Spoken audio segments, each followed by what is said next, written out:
welcome to week 4.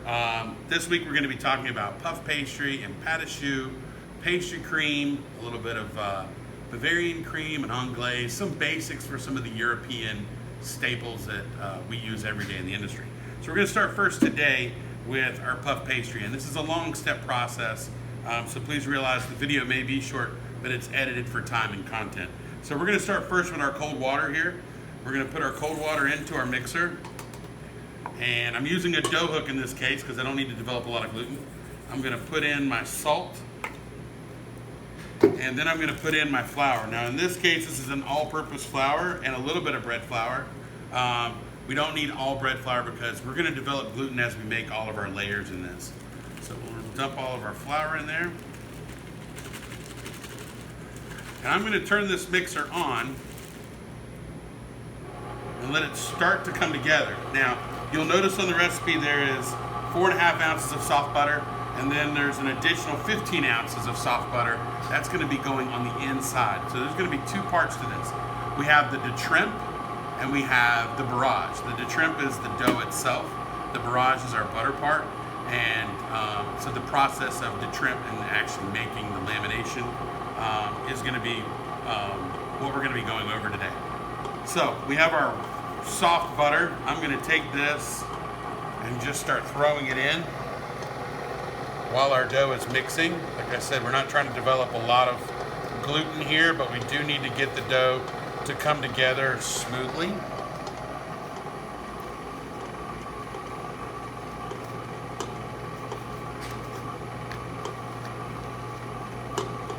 Alright, so all of our butter's in. I'm just going to wait for that to come together. And once that comes together, we're going to put it onto a piece of parchment paper, and we're going to let this rest in the refrigerator and cool down a little bit, because what's happened here is we've worked up a little bit of the gluten structure has been worked. So it needs to rest and relax before we can try to roll it out and put that sheet of butter on the inside as we close it up. I tell people all the time, when you make puff pastry, after you've made it yourself at home, you'll never go back and buy it from the freezer section of the store again. It's super amazing. And it's something that on a nice rainy, cold day or whatever, you can make a little bit throughout the day while you're doing some of your other baking, and it works out just fine. All right, so we're gonna turn that off. I'm gonna remove our dough hook and our attachment. And I'm gonna reach in here with my scraper.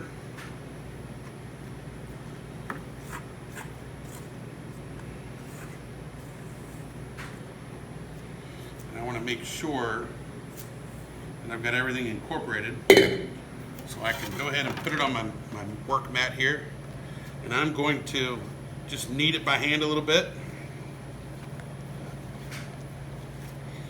until it's nice. And I know that everything is together. Okay. Scrape all that up. So the butter being soft makes it come together really nicely. I'm going to take this dough, flatten it out,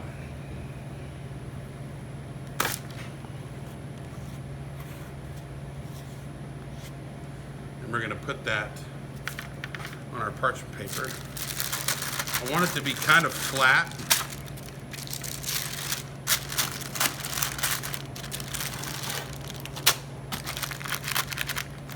And we're going to put this in the refrigerator to chill for about 30 minutes, covered. You don't want to get a crust on it. And then we'll start working on our butter block. Okay, so for our barrage, for the actual puff pastry itself, you got a pound of room temperature butter. And what I'm doing is I'm cutting off pieces of the butter to kind of lay them out in a shingled effect on my silpat mat. Now you guys have in your kits at home, you have your silpat mats. It's a half sheet silpat mat. If you don't have it at home, I understand. You can use parchment paper for this activity if you want to. But the size in this case that you roll the butter out to is what's extremely important. So I'm going to start first by taking, this is a half sheet pan size, and I need to make a 1/4 sheet pan size sheet of butter. So what I'm going to do is I've got my butter in here, and I'm going to lay this on top, and I'm going to roll towards the middle, making a complete sheet that's even one side to the other of my butter. And I can still remove the silpat mat, and I can go back and clean my edges up. It's very important that you make a nice clean block because when you're going to put it into the dough, you don't want it to make any certain bulges in one area and not in the other. You want it to be nice and even. So take a little bit of time to make your butter block the same size all the way across, and that will save you a lot of time and effort later when you're doing this. So we're going to take this and put it in the fridge for about 15 minutes. We don't want it to be cold. We want it to still be pliable, but this is a little too soft. The kitchen's a little warm today, so I want to chill this down a little bit, and we'll talk about pliability later on. Puff pastry. Puff pastry, like I said earlier when we were making the dough, it's one of those things that after you learn how to actually do the process, you will never go back to the grocery store and buy it yourself. It's just too easy, actually. It takes time, but it is easy. All right, so we've got our dough here. I'm gonna actually, it's nice and chilled, but it's still pliable. And what I'm gonna do here is try to start off with the shape. It's just easier when you start with the shape that you want it to be in when you're done. Which basically what we're doing is we're taking this size recipe and we're making it the size of this half sheet pan. So I've got some bread flour on the surface, I've got some on top of the dough, and I'm going to start in the middle and push out, start in the middle and bring it down. So this way I've started the move of the dough itself. I'm then going to come in and start in the middle again, go out. You'll notice now I can actually get the dough, because it's relaxed quite significantly. I can go ahead and get this to roll out to where we want, which, like I said, is going to be the size of this half sheet pan. We don't want to go any bigger than the size of the half sheet pan. We only need to be the size of the half sheet pan. Why is this important? Because the dough should be the same thickness on the top and the bottom of the barrage. Okay, so you'll notice we're almost there, but I want to make sure that everything is even. So what I'm trying to do is I'm going to package up this butter inside of this. So I now know I need to go a little bit further, lengthwise, and a little deeper. And there we go. Yeah. So now I can take my butter, and here's the thing with the butter. It's pliable. It doesn't break. It's not too cold. If it's too cold, let it sit out. Put your dough back in the fridge. It needs to be pliable, not super soft, but I should be able to bend it. Okay? You can see I can peel back. This is why the silpat mat is so important.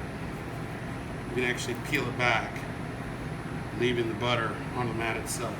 So now I can take this, find my center point, and lay it down. Pretty easy. So now I have this part right here. Okay? I've got at least 3/4 to an inch all the way around, and I can actually close it up. So I'm going to come in, and I'm going to make sure that everything's flat around it, and I'm going to close that butter into the dough itself, and then I'm going to pinch down.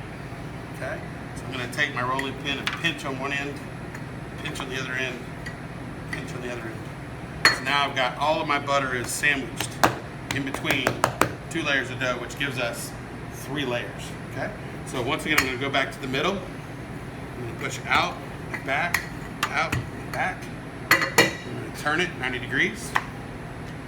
Okay, out, back, out, back.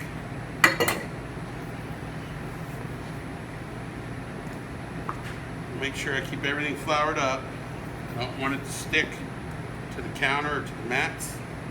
So what I've done is I've now sandwiched that butter down nice and thin all the way through. Okay.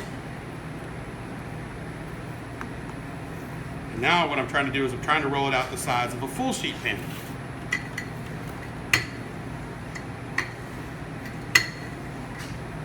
All right, so there we go.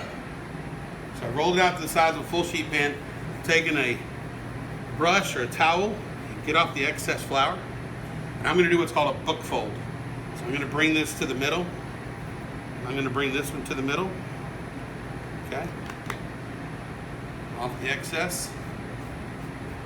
And I'm gonna bring that to the middle. So now we have 3 plus 3 plus 3 plus 3. That's 12 layers that we've already built here. There's already 12 layers inside this dough. Okay? I'm gonna give this another roll out. And I wanna be careful that I don't tear anything. Okay?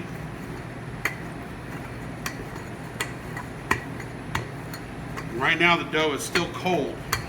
I've worked it pretty quickly.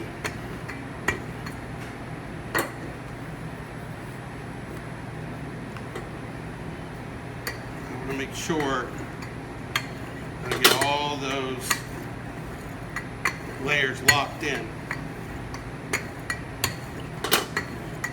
So we've already done one book fold. Now we're going to do the second book fold. So I'm going to bring this to the middle. I'm going to bring this to the middle. Okay. And I'm going to bring that over the top. So now we have 12, 12, 12, and 12. That's 48. So we have 48 layers here. So that's 2 turns. 2. Okay?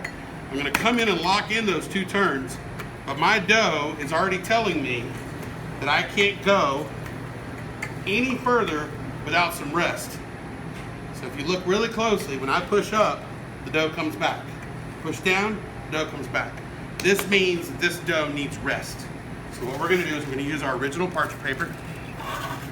We're going to take the dough and we're going to give it a rest for about 30 minutes in the fridge, and we'll come back and do our last 2 folds.